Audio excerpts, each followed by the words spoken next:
U Chairman Ubadeiru U Managing Director ka MEECL, U Sanjay Goyal haka khalai tarik U Jalio, Ula Ong baka Tnad Bording, kada Ïakren bat ka Regulatory Commission, Halor ka Jingrem, ka Khajna bala buat nak bentai kinong pendan kam haki yeng. We have already approached, and as you are aware, that these are the matters which are held on the basis of the petitions and this thing.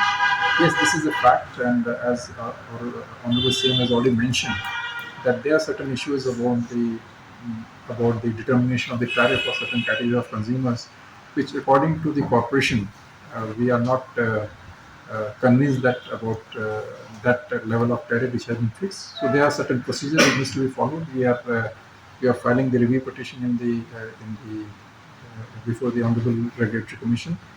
There are certain cases of the past also, which we are fighting in terms of our like court case kind of thing, which happens before the Honorable Commission, and I'm sure that we will get some relief from the Commission.